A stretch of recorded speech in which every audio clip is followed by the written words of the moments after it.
Well, good evening, everybody. My name is Trent Ashby, and I'm running to be your next state senator. Let me say first and foremost how proud I am to be back in Newton County tonight. I've been able to spend the better part of the day here in Newton County, between Newton and Deweyville. Spend a little time at the Pocket Feed store. And it's great to be with all of you here tonight. Thank you for all that organized it. I'm running for the state senate because I believe we need to have a state senator that has a proven track record of delivering the conservative results that you should expect here in Newton County. And I am the candidate that brings that experience to the table. I'm proud of the fact that we've been able to, over the last number of years, to work in this state as a member of the Texas House to really root out a lot of the radical ideologies that we don't want to see in our communities. We've banned DEI from our colleges. We've been able to keep boys out of our girls' bathrooms. We've been able to keep men from playing women's sports. We've been able to ban our foreign adversaries like China from owning our land, our water, critical infrastructure, and the list goes on and on of conservative accomplishments that I'm proud to have voted for. It's those kind of beliefs that we have here in Newton County to protect our values, our rural values that are so important. As a product of rural Texas, I grew up here in East Texas. That's what I've tried to do, is to be a fighter and a leader to protect those values and our interests here, like water. We're voting for the largest property tax cut in American history.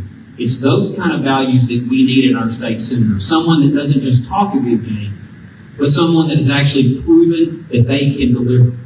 You know, as I look out over this crowd tonight, I'm proud to have the support of so many folks that are here tonight. And in particular, I see we've got some of our sheriffs here. In this race, I've always stood with our law enforcement, and that's borne out in the fact that I've got the endorsement of 16 of the 17 Republican sheriffs in this Senate district. Also, I'm proud to have the support of a legendary gentleman in this room tonight, the only person that's been the sheriff of both Newton County and Jasper County, Billy Rose. Billy, it's great to see you again tonight. Thank you for your service. It's people like that that make it so important to have a senator that will fight to protect the citizens of Newton County and the other 17 counties across this wonderful Senate district. So I'm running tonight to be your next state senator to deliver on the proven track record that I've been able to harness over the last number of years, fighting for you for Southeast and East Texas in the Texas House. And if I'm given the opportunity to be your next state senator, I will serve you with integrity, with the highest moral character that you should expect in all of your elected officials. And I will be visible. I will be present. You will see me. And most importantly, ladies and gentlemen, I will be a listener. As I just talked about with about half this audience in a meet and greet I just had, it's important that our next state senator listens to the people in this room. That we take ideas and we turn those into good policy. That we fight for people that are struggling with government. That maybe have a deadbeat dad or husband. Not dad, but a husband that's not paying back child support. We've got a state senator that understands that system. And the last thing that I would suggest to you is to be successful in the legislature. As you all know, it's just like in life. It's about relationships. You've got to be able to work with the members of the House, members of the Senate, our statewide elected officials to get your agenda accomplished. I obviously know all 149 House members. I've got all 31 senators' cell phone numbers in my phone, and I have an incredible working relationship with Governor Greg Abbott and our Lieutenant Governor Dan Patrick. It's those kind of relationships that are going to be so critical so that your next state senator can hit the ground running. I have the track record and the experience to do that. And I have the values that we should look for our next state senator, someone that will fight for those issues that are so near and dear to us. So with that, I humbly ask for your vote and your support. Again, Trent Ashby will be proud to be your next state senator. Thank you.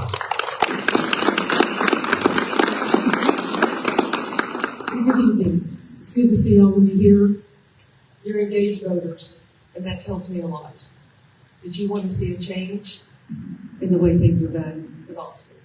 I'm Rhonda Ward, and I'm ready to be your next state senator. I'm an 8th-generation Texan, very proud of that. I live on a ranch in Nacogdoches, arena in the backyard. In fact, the ring camera went off a while ago, and there's trucks and trailers driving up, and horses being jumped out. So obviously they're open and I like it. So, but I live that life every day. I want to preserve that life for all of you here. You all deserve that. But a little bit of background of me. I've got 2 grown sons that are married with 5 grandchildren. And I own and operate East Texas Appraisal Services. I'm a real estate appraiser. I'm a licensed property tax consultant. I've sat on the appraisal review board for 3 years, 1 year as chair. I've been going around to all of these Senate districts because for 2 years I served as your state Republican Executive Committee member. That's like the board of directors for the Republican Party. I covered all these 18 counties. It is a large geographic area. It goes from Athens, Texas, which is Henderson County, down to Orange, Beaumont, over to Crockett, to Houston County, and then Sabine River is the eastern boundary line. But I was already covering all of this, talking to the precinct chairs, county chairs, Republican women's clubs, county Republican parties, and county clubs. But during all of that time, I was also listening to all of the people, and they kept saying they would like to see a more conservative senator. This Senate district is one of the most conservative Senate districts in the state of Texas. It was 76% for Trump this last election. And all of you deserve a senator that's going to vote the conservative will of the people. And I'll be that senator. I voted for Trump in 16, 20, and 24. I helped with the Trump Force 47 in 24 and getting out the vote for him. And look what we did. We brought it back in double digits. We won Texas with double digits. Folks, that takes all of you in this room. It takes all of us working together. Because we've got to remember that President Trump isn't on the ballot this time. But we have to vote as if he is. But while I've been on all these tours, listening to people, holding over 45 town halls, knocking on doors, the first thing people say is property taxes. I know our legislators said they delivered one of the biggest property tax cuts in history. Did any of you feel that? Nobody has felt it. The second thing I hear is water, and then the third thing is the rise of Islam. All 3 of those things have got to be tackled in this session. I have the business expertise to hit the ground running on property tax reform. We need reform. We've nibbled at the edges of it long enough. It's time for real reform. When Texans, especially senior citizens, are borrowing against their home to pay their property taxes, folks, that's unsustainable. It's out of control, and you need someone that knows how to fix that. It's not going to take me 14 years to do this. We have to do it now. It's unsustainable. People are at this level right now. They're losing their homes because their escrow amount is more than their mortgage. They can't go on vacations because of insurance and taxes. And we can do better than that. I'm asking all of you to vote for Rhonda Ward. If you want change, I'll be your change maker. Thank you.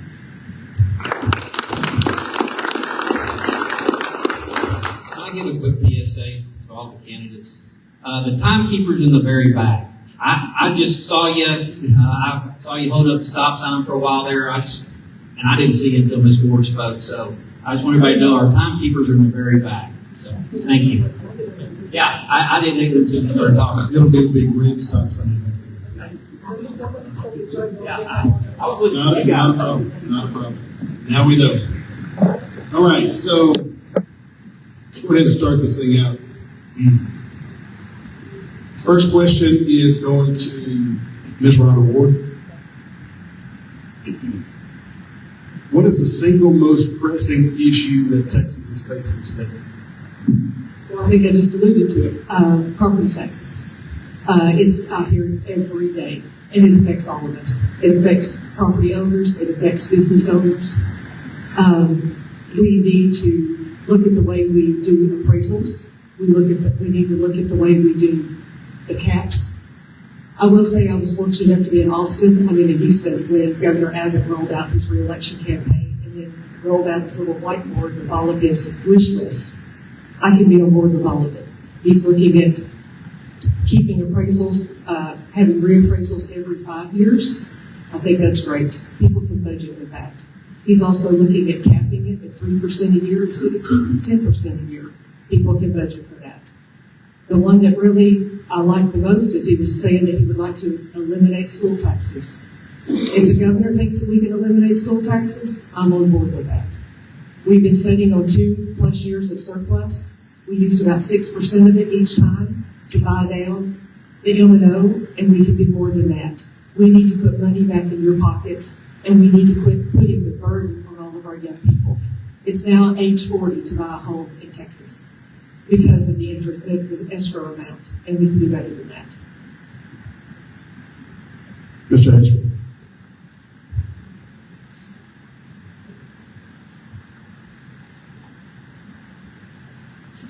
Same question. Oh, same question. Well, I would agree that property taxes by far and away is the number one issue that I hear about on the campaign trail. As some of you have heard me say this within the last hour or so, by far and away.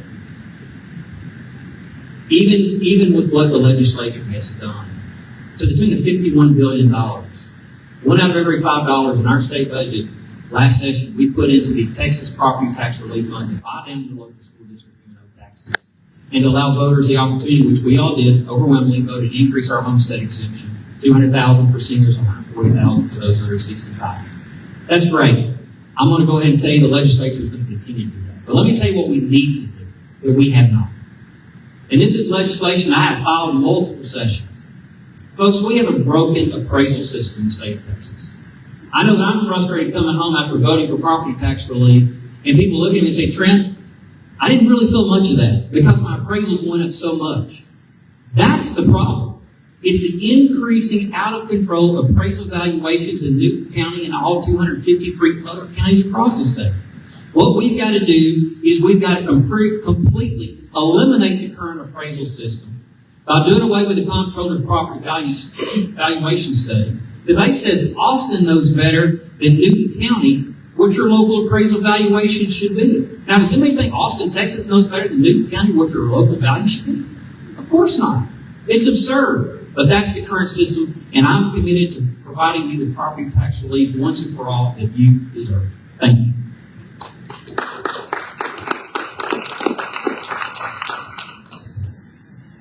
Next question is going to go to Mr. Ashby. With the passage of Senate Bill 2 creating education savings accounts, small rural districts face enrollment and funding uncertainty once temporary state support expires. Would you support a permanent hold harmless provision for rural districts under 1,000 students? Why or why not? Absolutely. And the reality is we have that system in place now. You know, before I ran for the legislature, my QK, I served on my local school board for 6.5 years, 2 years as president. And as a member of the House Public Education Committee, making sure that our rural public schools are protected and funded has been and will continue to be a top priority of mine. You know, you drive around these 18 counties, and what you're going to find in every community, especially the smaller ones, is you're going to find a public school and you're going to find houses of worship. And I've always said, we have, in rural lawmakers, we've got to make sure that we're doing all we can to protect our public schools. And so the current system says that the state is going to fund your schools based on your average daily attendance. And what the local property taxes don't cover, the state comes in and makes sure that we equalize that funding so that your students get paid, the school district gets a per student attendance amount that's equivalent to the amount that you should be receiving. Now, when I say should be receiving, the reality is I would suggest that we're underfunding some of our public schools. I represent many school districts in my 6 counties that are woefully below the state average. So we've got to make sure that this new ESA program does not have a negative impact on our public schools. And if I'm given the opportunity to be your next state senator, I can assure you that I will always champion and fight for our students and our rural communities and take care of our public schools. Thank you. Ms. Ward, same question. Would you support permanent hold harmless provision for rural districts under 1,000 students? Why or why not? I would support the hold harmless for schools under 1,000. My son graduated from Martinsville High School, 26 kids in the graduating class. Our rural schools, I've not been in a rural school in this Senate district that was not an excellent school. Our rural school districts are doing a great job, but they are underfunded. When we have teachers with Amazon wish list, we have a problem. And that shouldn't be happening in Texas. We can do better than that. We can make that funding there. And I think that's why it's so important that you have a senator that knows what it's like to be in a rural school. My son went to Martinsville. My sisters did. My brother-in-law did. My sister-in-law. Martinsville is our family school. It's always been a very small rural school. And they do need funding. And they do need money. And I think we have to allocate it differently for them. Because a lot of them, I know even in the Senate district, you have a lot of national forests. And you have a lot of, like I said, forest land and timberland that don't bring in the tax dollars that the other counties do when they have more of a metropolitan or more of a suburban area with homes. So I would definitely support a home harmless for those rural schools because they need it. Okay, the next set of questions, or this next question here, is about water rights. Obviously, it's been a big deal throughout the region. Ms. Ward, cities are increasingly looking to rural areas for new water supplies while infrastructure continues to leak billions of gallons annually. What legislative guardrails will you support to protect private groundwater rights and ensure state water funding prioritizes fixing local infrastructure before exporting rural water? So what's really the question? So the question is, what guardrails for that whole process would you support? All right. We've got to do something with our rural water supply systems. They do not qualify for funding the way our larger cities do. I know the one that I'm on and some of the others that I've spoke to, they qualify based on their annual income. And I think that's got to change. We've got to qualify them for funding to build to drill new wells to promote growth by need. But I also know that we've got to protect our groundwater and not export it out of the area. It should be something that the communities and the people vote on. But I know for Texas, we've got our groundwater districts and they're patchworked throughout the state of Texas. Right now, the Edwards Aquifer Authority operates pretty well by going by the aquifer. Because folks, water doesn't know what county it's in.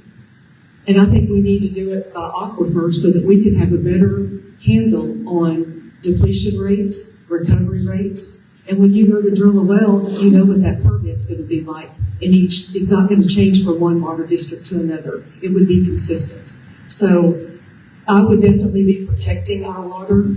East Texas has what everyone else needs, and we have the water. We're going to have to definitely look at the word transport and export in any bill that comes across our desk, because that is going to be the key of where that water is going to go. But I know we have to protect it for East Texans because we have the water and they are coming for it. But I would definitely have guardrails to protect our small areas and especially our cities and counties. Okay. Mr. Ashby, same question. So Tuesday of this week, I sat through a 6-hour hearing in Austin as a member of the House Natural Resources Committee on one of the two issues that were mentioned here, and that is, how do we go about protecting our groundwater? This was a statewide issue, but I came at it obviously as a member from Southeast and East Texas. That's how do we protect East and Southeast Texas groundwater?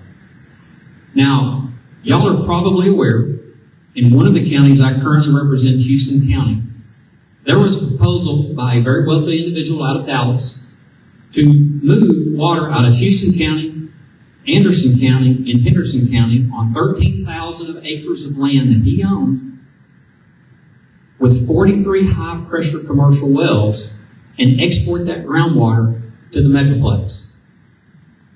Now, folks, you're talking about being shaken to your core. The constituents I represent in Houston County, I've never seen them so worked up, rightfully so. And here's my message, and this is my fear. If that can happen in that project, it could happen in Newton County or in any county in the state of Texas.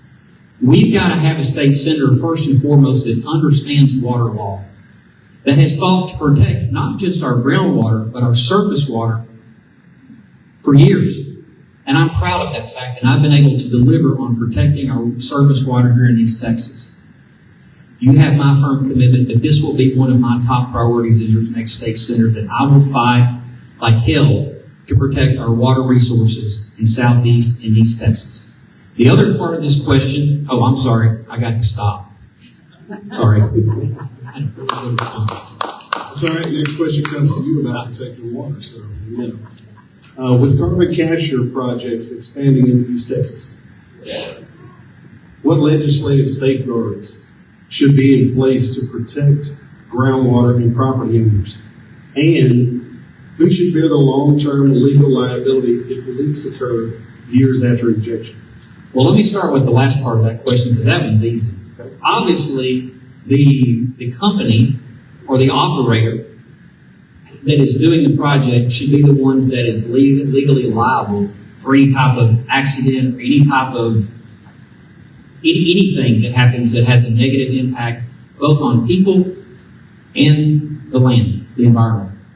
Now, as far as what we can do in the legislature in terms of looking at this burgeoning concept of carbon capture, that really is something that the Energy Resources Committee started looking at last session. I'm not sure that we really probably made a lot of ground, so there's a lot of work to be done in this area. But the reality is there's so much of this concept of carbon capture that we really don't understand, especially from an environmental standpoint. And as a private landowner myself, my first priority will first and foremost will always be to protect our landowners, to make sure that we are not somehow inadvertently impacting the land that in many cases probably in this area has been in families for generations. So my long-winded answer to a really good question was, we as a state have got to better understand carbon capture, the long-term impacts, and make sure that we're making taking thoughtful policy positions in terms of enacting laws. But always remember that the first priority is to protect our land and our people. Ms. Ward, same question. Can we repeat? Yes, please. Okay. With carbon capture projects expanding into East Texas, what legislative safeguards should be in place to protect groundwater and property owners? And who should bear the long-term legal liability if leaks occur years after injection? Okay. I had been reading about this because I knew that it was affecting a lot of people here and people in Louisiana. And I actually just got this yesterday, and I looked at it on my email this morning from Wayne Christian for the Railroad Commission, and it says that the Trump administration has repealed the so-called endangerment finding. And so the EPA has admitted what working Americans have known all along, that carbon dioxide was never the existential threat that it was sold to be. So if we can, he's saying now that we need to call on our policymakers to finish the job. And it means ending the fear-based carbon narrative, stopping taxpayer handouts to corporations. If these people, though, do decide to do this, it does say that regulators admit the monitoring systems are incomplete and long-term liability is unclear. And once the CO2 is injected, the public, not the corporation, will be left holding the risk. So this isn't environmental protection. That's regulatory insanity. This just came out yesterday afternoon from Wayne Christian from Railroad Commission. So it sounds to me like if we can get on board as legislators to follow up with the repeal of this being called an endangerment finding, then maybe we can put an end to this carbon capture nonsense.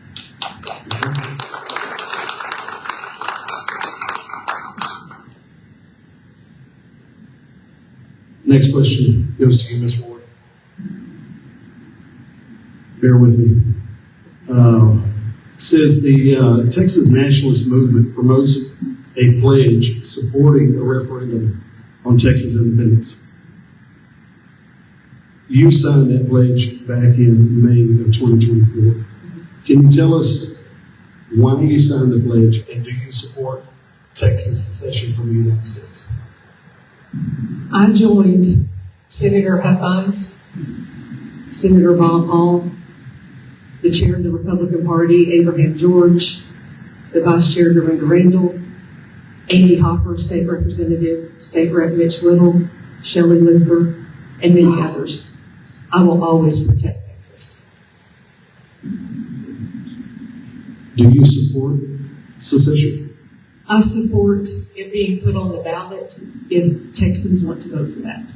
I want Texans to decide that. Okay. Mr. Ashby. Same question. The Texas Nationalist Movement promotes a pledge. It's basically a pledge with Texas. Got it. You did not sign it. Right. Absolutely. I will not sign it. Okay. I'm a proud American. In this very school, kids every day get up and say the Pledge of Allegiance to the American and the Texas flag. We do that on the floor of the Texas House every day. I'm looking at people in this audience that are wearing caps that show that they are veterans. What does that do to dishonor the people that have fought and died for the freedoms that we have as Americans? I think it's an embarrassment that we have a group out there who thinks that Texas, first off, that we can legally secede. The Supreme Court of the United States has already said we can't. So, no, I would not sign that pledge. And as a matter of fact, when you think about seceding, all right, let's just think about that. If we could secede, how many people in this room either receive Social Security benefits or are currently paying into Social Security benefits? You've lost that entire benefit and all the money you've invested if we secede from the United States of America. I mean, you talk about radical ideas. This is a radical idea. One of the things that we do when we take the oath in the legislature, your next state senator will have to put his or her hand on the Bible and say that I pledge an oath to uphold the Constitution of both the United States and the state of Texas.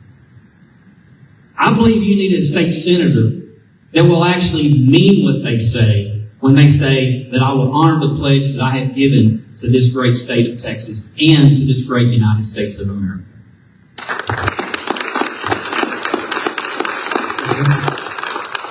Final question.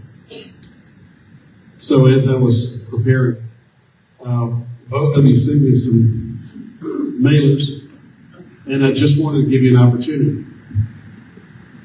And the first question goes to you, Mr. Ashby. On this mailer here, came out from campaign, Ms. Ward's campaign. It says Trent Ashby advancing the Islamification of Texas. Now, before you answer, received this one from your campaign, Mr. Ashby, and it has Xi Jinping. Is that right? Or Xi? Well, neither here nor there. I think this guy runs China. I don't speak Chinese. Yeah, you're right. I don't either. But on the back, it alludes to a number of things having to do with funding and her funding being tied, Ms. Ward's funding being tied to Communist China. So here's what I would like. And this is totally unscripted, but I figured, let's see what you say. Let's have some fun with it. Advancing the Islamification of Texas. I would like you to respond to this flyer. Can I see it for a second? Absolutely. And then I would like Ms. Ward to do the same with this flyer over here. You want to hand it to her? Thank you, sir. All right. Thank you for that question. I love the opportunity to correct if I was being nice, I would say are outright mischaracterizations of fact. A lot of people would call them, in common language, lies. So, it says right here that there were three resolutions that I voted for that dealt with recognizing a Muslim day, a holiday, or whatever. The reality is, those resolutions, let's start with this, a resolution is not binding law. It is ceremonial. It is commemorative. And in the case of these resolutions, along with a whole bunch of them, for example, recognizing February 12th as Kirbyville Day at the state capitol, we don't actually vote on those. You will not, if you went and looked on the Texas Legislative Information Service and you look at the vote on these three bills, you will find not one single person voted for these bills because they are ceremonial resolutions. Now, the other thing, she does reference a bill that was heard in a committee that I chaired in 2023. And it did deal with a Muslim holiday, but let me tell you exactly what happened that you won't read on this. Ladies and gentlemen, as chairman of the committee, I can either vote, let the committee vote on it, or me as a chairman, after hearing the bill, I can vote to kill the bill in committee by not even calling it up. I voted to not even call it up. There was never even a vote on that bill. And there never was going to be, because it runs contrary to my Christian values and my Christian beliefs. So yeah, I'll take the hit if you want to complain to me about me killing a Muslim bill in my committee. I am proud of my Christian values, and I will always stand for what is right.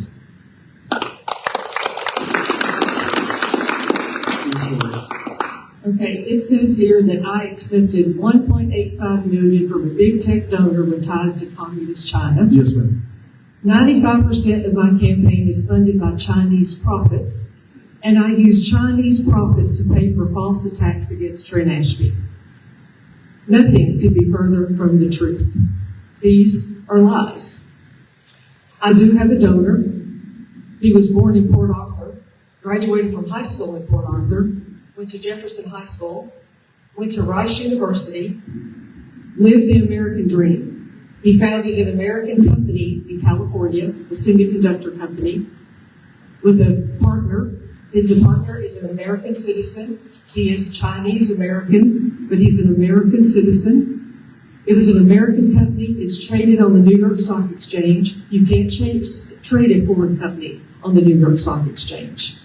They're a worldwide company. They have offices throughout Europe, North America, South America, and China. This would be like taking money from Elon Musk or Michael Dell. This is the same semiconductor business. There's nothing to do with China. He left that company in 2012. He's in his 80s, Mr. Moyer, to care for his mother in Hitville, Sabine County, in my city district. At 13, his mother passed away. He called him in California and said, I never liked living in California anyway. I'm not coming back. He hasn't been part of the company since 2013. He has poured millions into this little town of Fairmount, which is in Sabine County, because he wanted people to live there full time instead of just being weekenders. He wanted people to be able to raise their families there. He's built a huge True Value hardware store. He's built a community center, a general store with a little. I'm sorry. I wasn't. I'm sorry. I wasn't even. I was very passionate about this. He's lived the American dream, and all he's asked of me is he wants a conservative senator before he dies. Ms. Ward, we'll give you 1 minute for your closing statement. Okay. Thank all of you for coming out tonight. You could have been anywhere, and this is where you are. I just want to let you know that I will always be honest with you, because I respect you. If you ever have a question of me, my cell phone number is on every card that I've given to any of you. Call me. I will always be available to you. I want to be able to look at all of you in the eye and tell you I told you the truth, because I have. This Senate district is on the precipice of being very great again. Together, we can make it better.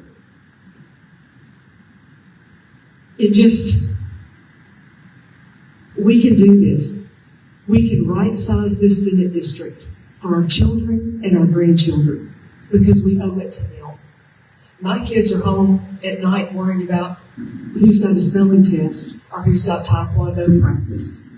They don't need to be worried about what's going on in Austin. They need to know that we're taking care of them and that we're protecting them. And I will fight for East Texas, for Southeast Texas, and I will fight for Texans. Thank you. Mr. Ashby, Thank you, Jay, and thank you to the organizer of this event.